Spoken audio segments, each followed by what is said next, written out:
Let's go Ravens! Something strange is happening right now, and if you've been following this team for years, you've probably noticed it too.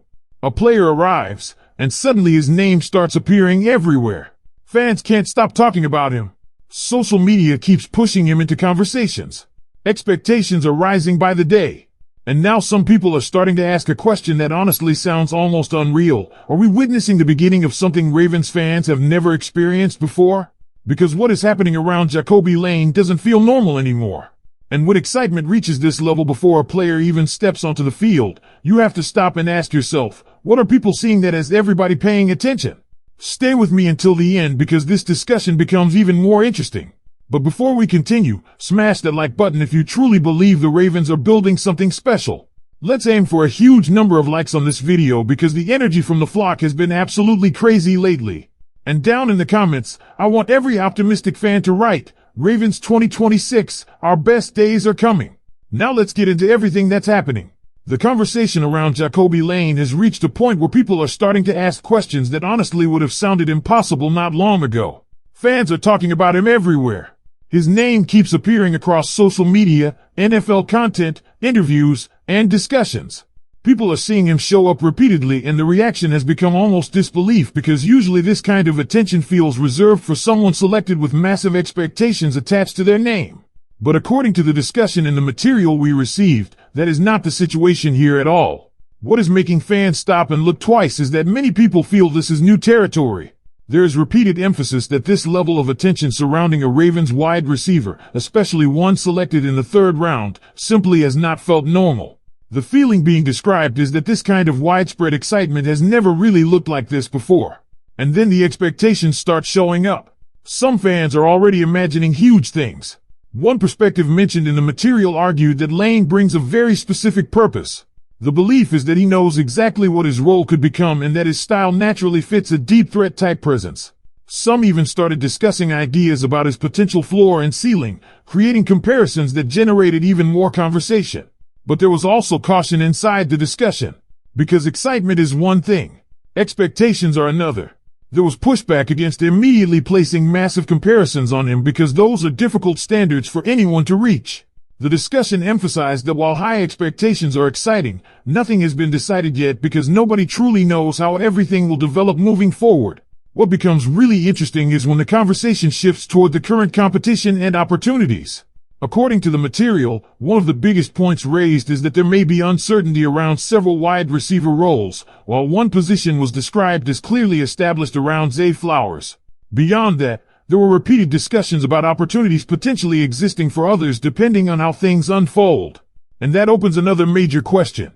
Can Jacoby Lane actually push himself much higher than people originally expected? Some fans already believe that possibility is real. Not because of hype alone, but because of the specific traits being discussed. The descriptions repeatedly focus on him being a larger target with big hands and a style built around contested catches rather than relying primarily on separation. At the same time, the discussion highlighted how those characteristics could complement a different type of receiver profile.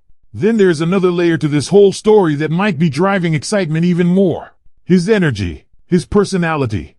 The material repeatedly describes him as someone who appears to enjoy every moment, somebody who seems comfortable, relaxed, and excited to embrace everything happening around him.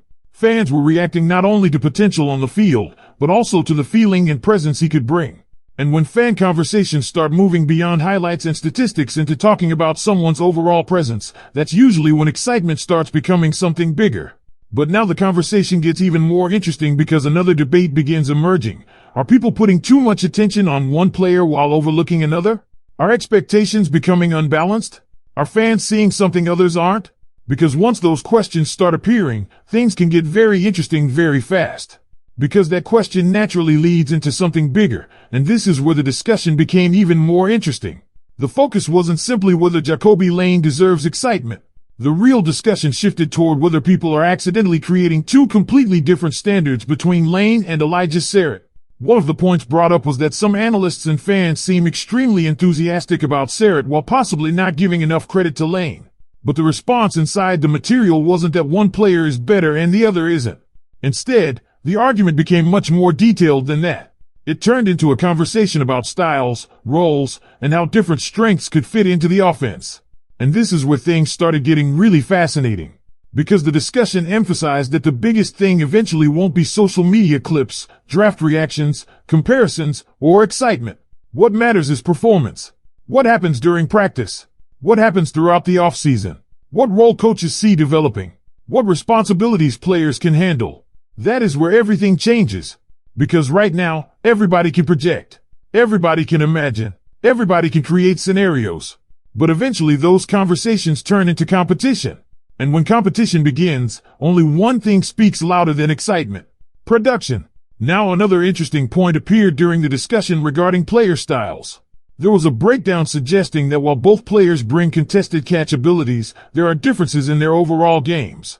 Sarrett was described as having a more rounded profile, while Lane's physical traits and athletic characteristics continued drawing attention from fans. And then one comparison really stood out. The material brought up the idea that Lane's playing style complemented another receiver profile in college that mirrors characteristics associated with Zay Flowers. The point being made was not simply that Lane can make plays. The point was that his specific style may work alongside different receiver types instead of overlapping with them. That's important, because sometimes people look at wide receivers and immediately ask, who's better? But maybe the more important question is, who fits together better? Because if players bring identical strengths, there can be overlap. If they bring different strengths, suddenly defenses have different problems to deal with. And fans seem to be seeing that possibility. Another major point that kept returning throughout the discussion was Lane's size profile and catch radius. The idea repeatedly came back to one thing: he potentially offers something different. Something that fans believe could bring another dimension. Then there was another interesting detail that felt important.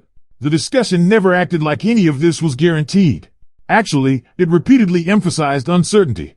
Nothing is locked in. Nothing has been handed out. Nothing has been decided. Everything still comes down to earning opportunities. And honestly, that may be what makes this entire situation even more exciting for fans following every development. Because uncertainty creates anticipation. Fans start imagining possibilities. They start creating scenarios. They start asking themselves questions. What if this works? What if the excitement is real? What if the attention isn't random at all? What if we're watching the beginning of something that nobody expected? And that's probably why Jacoby Lane has become such a massive talking point right now. Not because anyone already knows exactly what will happen, but because nobody knows. And when fans don't know what's coming, that's usually when anticipation reaches another level. But there's one thing that keeps standing out through all of this discussion, and it might actually be the biggest reason why fans are paying so much attention in the first place. The excitement around Jacoby Lane isn't being driven only by catches, measurements, or comparisons. It feels like fans are reacting to the possibility of seeing something different. Because think about the way the conversations developed throughout the material. People were not simply saying, this guy can play. The reactions became much stronger than that. Questions started appearing like whether he could move up the depth chart, whether he could become a major contributor, and whether his particular skill set fills something people believe is unique. And then another interesting point came into the discussion. Experience versus opportunity. Because while